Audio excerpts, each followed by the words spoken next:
I think I thought at least be able to get started. Oftentimes coaches and players, you put on new team colors, and it takes a minute to feel comfortable in those new colors. But to be blessed beyond any measure, one day to put on the colors you wore since you brought home, I apologize. I understand and embrace the responsibility, the privilege, and the weight that comes with this stewardship. This city, this franchise, this fan base means the world to me. Because Pittsburgh's my world, and it's just awesome to be back here. It is a great story that Mike McCarthy's back in Pittsburgh after serving as head coach of the Green Bay Packers, Dallas Cowboys. We know how it works in the NFL. Stories like that rarely get written. It would have been great if he'd have been a coach in Pittsburgh from the moment that his career started. And he was at the University of Pittsburgh 37 years ago, 1989, with Paul Hackett, his mentor. But the industry takes you all over the place. And you're in a new home. And then another new home. And then another new home. It's rare to be anywhere for more than a few years as you're working your way up the ranks. And he was in Green Bay for over a decade, in Dallas for 5 years, and now he's back in Pittsburgh. Look, there are still Steelers fans, and I think at the fundamental core, they believe that the Steelers settled for a candidate less than what they should be hiring. And I don't mean that as an insult to Mike McCarthy. I know it sounds like it, but the point that we made over the weekend, when John Harbaugh became available, there was a land rush for his services. Teams that had coaches in place, because the numbers didn't work. There were 7 vacancies and 10 teams called, or whatever it was. It was some number like that. Like there were more teams that called to see if John Harbaugh was interested than there were teams that were looking for coaches. And he had more leverage than any coaching candidate has had in years.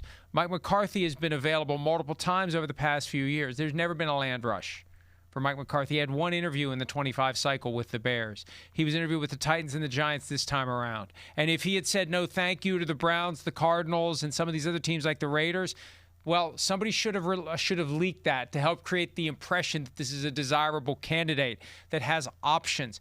That's what it comes down to. Are you a team that is hiring a coach who has options, or are you a team that is hiring a coach who's got no place else to go?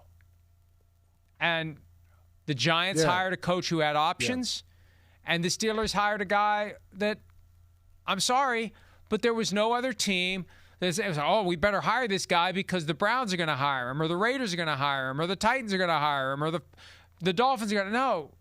And so that's why I think the Steelers fans are upset. And they need to understand and appreciate that this is a good story. It's a Pittsburgh native who is back. He cares about the team. Now, will that ultimately make a difference? I don't know, but he truly cares about the team. He's not a carpetbagger. He's one of you. So at least give him that. You may not like the fact that there wasn't a tug-of-war for the services of Mike McCarthy, or that he's not some previously unknown defensive coordinator, and you're going to find out that they've struck gold again, like they did with Chuck Noll, Bill Cowher, and Mike Tomlin. But this is one of your own. Embrace this. This is a great story. So set aside your disappointment and acknowledge, hey, this is pretty cool. We got a Pittsburgh guy who looks like a Pittsburgh guy, sounds like a Pittsburgh guy, thinks like a Pittsburgh guy. Yep. And, let's see what he can do. Yeah, it's surprising, though. I understand the Western Pennsylvania connection, and he does. He knows, and I know fans love that, when he knows the local traditions, and he doesn't have to ask directions and say, hey, you know the difference between the north side and the south side, and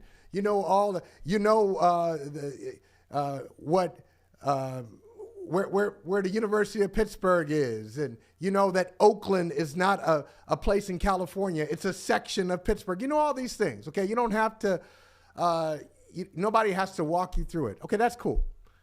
But Mike, there is a Pittsburgh near Oakland. There is a Pittsburgh near Oakland, a Pittsburgh without the H. See, did you know that? I didn't know that. See, I didn't know that.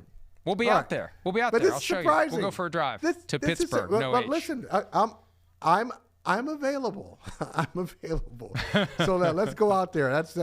Let's make the plan. Hi, it's Mike Florio. Thanks for watching PFT on YouTube. Hit subscribe for the latest news and analysis from Pro Football Talk.